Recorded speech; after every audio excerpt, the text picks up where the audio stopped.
Você já parou pra imaginar o nível absurdo de poder que a nova geração de Hashiras poderia alcançar em Demon Slayer? E outra, você sabia que a Nezuko poderia ter se tornado uma Hashira muito forte? É isso mesmo, fica até o fim porque tem muita teoria boa vindo por aí. No vídeo de hoje vamos analisar cada um deles, mostrando suas habilidades, entendendo de onde vem a força de cada jovem caçador e até cogitando quais seriam seus poderes verdadeiros como pilares. Alguns se tornariam Hashiras de respiração inéditas. Então, se ficou curioso, vem comigo descobrir como seria essa próxima geração lendária. Entre todos os caçadores de Onis, não é exagero afirmar que Tanjiro foi o espadachim que mais acumulou vitórias contra inimigos ainda tão novo. E é possível dizer que em toda a história, apenas Yorishio conseguiu feitos superiores nesse aspecto. E para que você tenha uma ideia de quanto ele conquistou, precisamos até resumir bastante aqui, porque daria para fazer um vídeo inteiro apenas sobre o futuro do Hashira do Sol. Logo no início,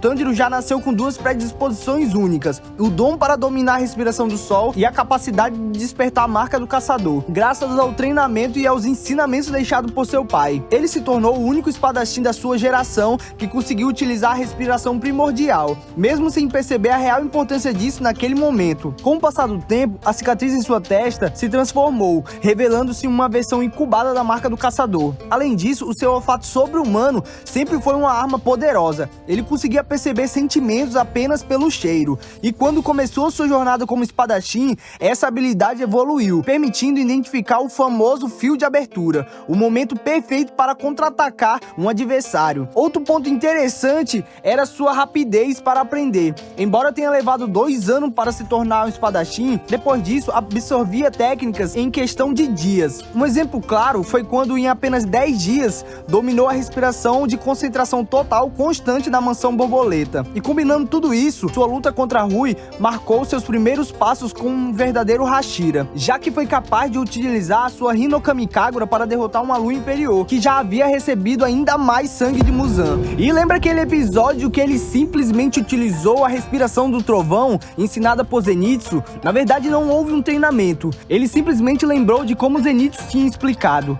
E o que mais impacta nisso tudo é que ele usou de forma excelente. Naquele momento era a única coisa que ele podia utilizar. Agora, meus amigos, a grande pergunta é: Tanjiro seria o maior Hashira de todos os tempos? A resposta é complexa. Ele tem em si um potencial único. Sua adaptação rápida, sua força de vontade inabalável e a própria Hinokami Kagura fazem dele um guerreiro sem igual. A cada luta vimos como ele se supera, mesmo contra inimigos que pareciam impossíveis de derrotar. Se considerarmos esse ritmo de evolução, com alguns anos ou mais experiência, Tanjiro teria o poder para superar todos os Hashiras. Mas há uma comparação ainda mais pesada: Yorishio, o lendário espadachim, criador da respiração do sol. Yorishio foi tão poderoso que até o Muzan temia ele. Ele nunca mais esqueceu aquela luta que eles tiveram. Ele nasceu com o dom da marca do caçador, com os olhos transparentes e com um talento impossível de ser replicado. Nesse ponto, a verdade é que Tanjiro provavelmente nunca alcançaria o mesmo nível que Yorishio, porque o Yorishio não era apenas forte,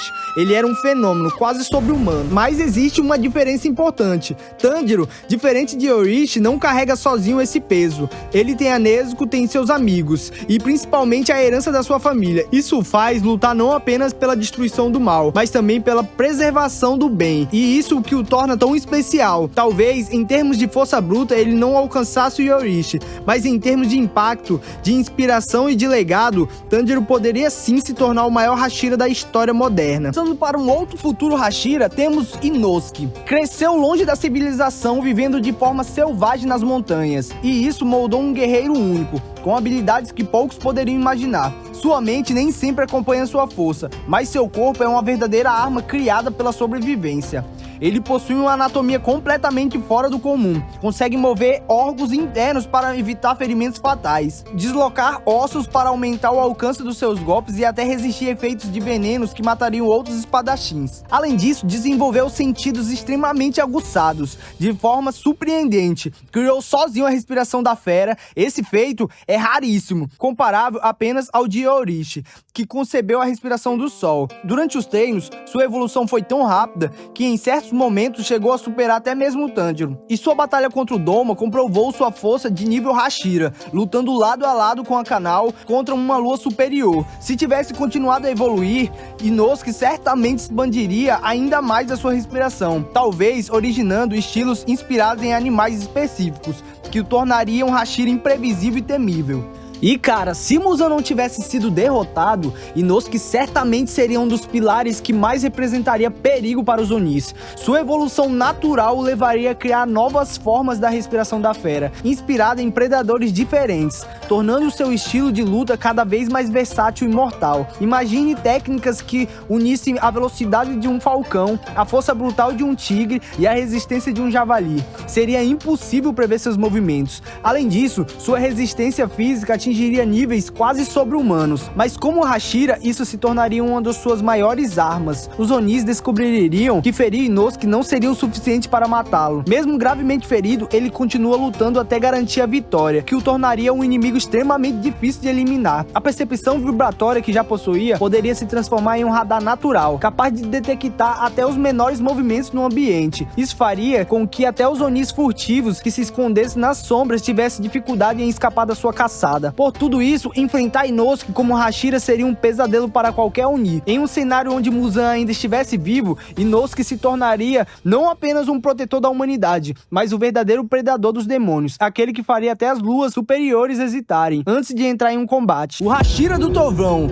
A jornada de Zenitsu Agatsuma começou de maneira nada gloriosa. Ele só entrou para o mundo dos caçadores por causa de uma dívida, sendo treinado à força pelo antigo Hashira do Trovão. No entanto, atrás de toda a sua covardia, havia um talento escondido, que surgia quando ele adormecia. Nesse estado, conseguia liberar todo o seu potencial, executando a primeira forma da respiração do trovão com precisão devastadora. Com o tempo, Zenitsu levou essa técnica além, repetindo em sequência até desenvolver o Gold Speed, um movimento tão veloz que provavelmente ultrapassava a própria barreira do sono. E sua evolução não parou aí, aprendeu a lutar acordado, até criou uma sétima forma exclusiva durante a sua batalha contra Kaigaku, um caçador corrompido que havia se tornado uma lua superior. Somando a isso, possuía uma audição sobre-humana, capaz de detectar batidas do coração e contrações muscular, algo próximo do mundo transparente, mas uma versão limitada. Zenitsu alcançaria o título de espadachim mais poderoso da respiração do trovão, expandindo suas técnicas sem depender do sono, transformando sua covardia em pura lenda. No futuro, a principal arma de Zenitsu seria sua imprevisibilidade. Os Onis não apenas teriam de lidar com a sua velocidade absurda, mas também com novas técnicas que explorariam diferentes formas de movimentação, ataques que poderiam vir de ângulos inesperados ou até mesmo em combinação de golpes tão rápidas que pareceriam simultâneas. Outro ponto seria sua mente. O garoto que antes era dominado pelo medo, agora se tornaria alguém capaz de manter a calma mesmo diante das maiores ameaças. Essa mudança psicológica, somada à sua habilidade natural, o transformaria em um guerreiro muito mais completo, sem brechas para ser explorado. A sua audição, que já era poderosa, poderia alcançar um estágio ainda mais refinado, identificar mudanças mínimas no fluxo de sangue ou até perceber quando um Oni estivesse prestes a usar o seu poder de sangue demoníaco. Isso significa que Zenitsu teria condições de prever técnicas antes mesmo delas serem ativadas, anulando vantagens que Onis normalmente usavam para surpreender os caçadores. Com esse conjunto, enfrentar Zenitsu seria um desafio quase impossível. Para os Onis seria como lutar contra um trovão, impossível de acompanhar com os olhos e inevitável e mortal no momento do impacto. Hashira da Flor, a Kanao, foi moldada pelas irmãs Kocho desde muito jovem, e quando apareceu pela primeira vez já era muito habilidosa. Ela dominava a concentração total, constante e possuía reflexos extraordinários, quase sobre-humanos. Sua maior força residia na respiração da flor, complementada pelos olhos escarlates equinociais, que permitiam enxergar o mundo em câmera lenta. Embora o uso prolongado dessa técnica pudesse causar sérios danos à sua visão, durante a batalha contra Doma, uma lua superior, Kanao lutou de igual para igual, e mais tarde ela conseguiu resistir até mesmo golpes diretos de Muzan. No futuro, com todo o seu potencial desenvolvido, ela poderia superar até mesmo Shinobu e criar uma respiração inédita, combinando técnicas de flow com os venenos da respiração de inseto, tornando-se ainda mais poderosa e versátil. A Nezuko Kamado sempre foi um dos personagens mais únicos de Demon Slayer. Diferente de qualquer Oni já mostrado, ela manteve parte da sua humanidade mesmo depois da transformação, controlando seus impulsos e lutando ao lado de caçadores. Mas imagine aí se Muzan não tivesse sido derrotado naquela noite. E se a luta final demorasse mais 10 anos para acontecer? Será que a Nezuko, nesse tempo, poderia alcançar um nível Hashira? Mesmo sendo Oni? Primeiro, precisamos lembrar que a Nezuko já possuía habilidades que se destacavam entre todos os demônios. Sua regeneração era extremamente veloz, rivalizando com luas superiores. Seu corpo conseguia aumentar de tamanho, liberar força física absurda e até mesmo criar chamas demoníacas capazes de anular maldições e técnicas de sangue. E cara, agora pensa nesses poderes evoluídos durante uma década inteira. É quase certo que Nezuko se tornaria uma combatente imparável. Sua resistência ao sol já o tornaria única, algo que nem mesmo o próprio Muzan conseguiu. Isso abriria a possibilidade dela treinar de forma muito mais intensa que qualquer outro Oni. Enquanto outros precisavam se esconder durante o dia, Nezuko poderia lutar, treinar, proteger as pessoas sem descansar. Essa vantagem natural faria com que seu crescimento fosse ainda mais rápido. Existe um detalhe importante: os Hashiras são espadachins. Nezuko, por outro lado, luta com seu corpo, chutes, socos, mordidas e suas chamas demoníacas. Por isso, talvez muitos acreditassem que ela não poderia ser oficialmente reconhecida como uma Hashira. Mas será que isso realmente a impediria? Que é de ser um pilar de força dentro da corporação, Nezuko sem dúvida preencheria esse papel. Agora, se ela tivesse treinado com uma espada ao longo desses 10 anos, junto de Tanjiro, imagine a Nezuko combinando a força física demoníaca com técnicas de respiração do sol, uma espadachim Oni com poderes regenerativos, resistente ao sol, chamas demoníacas e o mesmo espírito de proteção que sempre guiou sua jornada. Isso a colocaria facilmente entre os guerreiros mais poderosos de toda a história, podendo superar até mesmo o Tanjiro. Mas mesmo sem uma espada, ela poderia ser considerada Hashira Oni. E galera, se você ficou até aqui é porque você tá gostando do conteúdo.